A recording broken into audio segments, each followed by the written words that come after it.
Today, Relentless Growth is going to be talking about 8 myths of real estate investing. How true are they? Relentless Growth lets you know. Number 1, I can't afford real estate because I need a 20% down payment and I will never have it. And number 2, if I won't live here forever, I should just rent. These two go together. You don't need a 20% down payment. That's a common misconception. That actually depends on whether you're going to live there or not. This is the standard requirement when you buy an investment property, as in you will never live there and it immediately starts as a rental. However, even then, if you have good credit, local lenders are usually willing to give you a hard money loan for half of the down payment, meaning you would only need to put 10% down. But if you decide to move into the property, then you get preferred financing where you only generally need 5% down. In some cases, your down payment could be even less. You'll also need closing costs, which you can generally assume will be $10,000 to $15,000. Your realtor will be able to tell you if your area is a lot cheaper or more expensive. However, you can usually negotiate the seller to cover your closing costs or roll those expenses into your mortgage.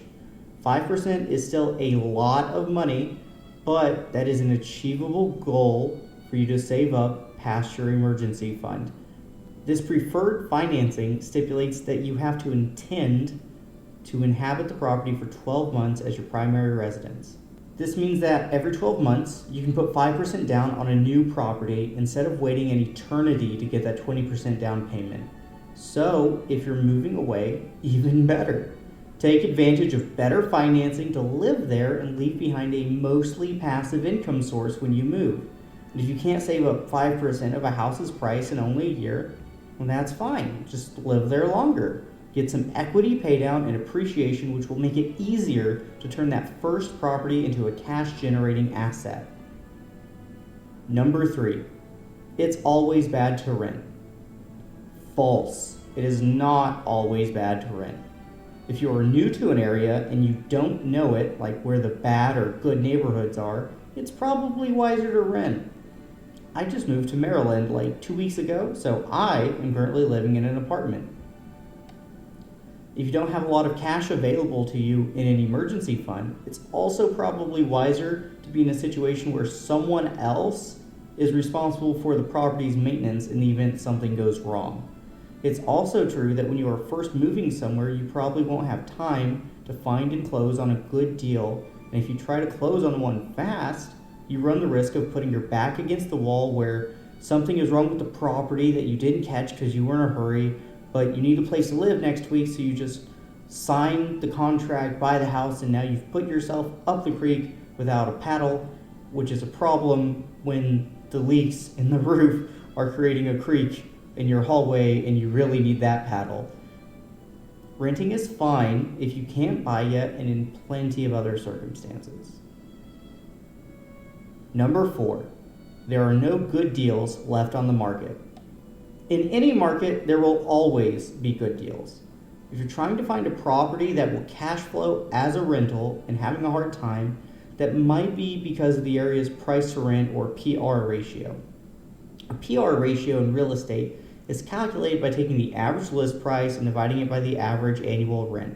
Basically, the lower the ratio, the easier it is to purchase a property that cash flows, and the higher it is, the more difficult it is generally to purchase a cash flowing rental property. As in, it would require a larger down payment, or you would have to find a way to get the property a lot cheaper. Many zip codes with a poor PR ratio also tend to have superior appreciation though, although I do not recommend anyone hedge their bets on appreciation. There's follow-up reading in the description on this topic if you would like.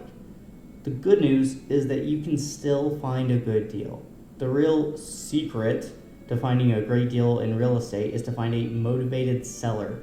There are many ways to do this, but the easiest is to look around for listings where the house is just ugly as hell, and the listing might say something like, needs some TLC or tender loving care. When you shop for ugly homes with rotten carpet, dented, scratched, stained walls, and the like, you immediately eliminate 90% of your competition. In my case right now, a property I'm about to see with my realtor is worth $250,000. The list price is $240,000. It's actually an immaculate property, but the owner has had it for 27 years, meaning it is at least almost paid off, so anything I offer is mostly profit. And with the Rona putting the economy in lockdown, he probably doesn't want this vacant house to just keep eating his retirement fund. So I'm going to look at the property, which is immaculate, and then write a low ball offer in the hopes that the gentleman who owns it would prefer a boost to his retirement fund in place of a mortgage he doesn't benefit from. Number 5. I shouldn't buy because I don't know what I'm doing. That's kind of a fair point, but we can fix that quickly and easily. Think about that 5% down payment that you can get to. Once you have that, you want to find a house that would rent for 20% more than your cost to own. Running these calculations isn't difficult or all that complicated. You just have to learn how to do it. The full process takes a while to explain, so I won't do that right now. However, a good realtor, a good contractor, a good lender, and a good property manager can help you get as perfect as possible on all of these calculations. Speaking of which, number 6. I can't trust my real estate agent, contractor, or property manager. It's always disheartening when you are coordinating with other professionals and you aren't sure you can trust them, especially the newer you are to whatever it is you're doing, like real estate investing. That makes it harder to tell if they have your best interest in mind. Firstly, real estate agents actually have what's called a fiduciary obligation, meaning they legally must advise according to what is reasonably within your best interest. But it can be hard to keep someone accountable to this. If any of these aforementioned professionals seem too pushy, they want to make sure you get this over with, sign here and buy now, tell them that they are being too pushy and need to stop.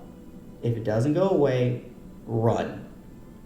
For example, some real estate agents might want you to sign a sheet of paper that says you will only buy through them. I wouldn't ever sign one of those, and if you do, make sure it's just for the one house. And then, if they are too pushy, get a new agent, new contractor, a new manager, or a new lender, whoever it is. You're an adult, and you are responsible for your choices. But people who pressure you to pay their commission as soon as possible are not going to help you make the best decisions. One easy way to check that this inner circle has the competency you need is to ask if they are real estate investors. How many properties do they own and which ones? They don't need to be full-time investors, but they should at least have a property or two, barring you don't happen to be hiring someone who is new to where they're still saving up that 5% for their first down payment. If they don't invest, then generally don't trust them to advise you how to invest.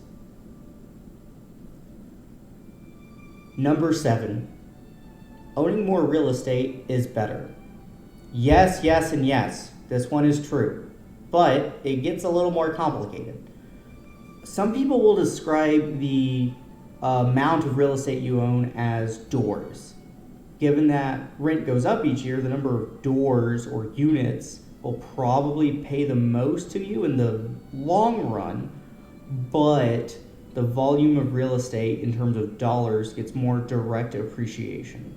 Furthermore, it is a lot easier to keep up with one property making you $500 each month than to keep up with 5 different properties that only make you $100 each month, even if that's a single family house and 5 apartments in one building. I'm not too particular one way or the other, just make sure your finances can handle your purchase. You want to cash flow 20% more than your cost to own each month and maintain a 6-month emergency fund of whatever the mortgage costs you. Number 8, market crashes are bad. Just to be clear, I don't want the real estate market to crash. and I wrote the first draft of this script before the illness that shall not be named became a big deal.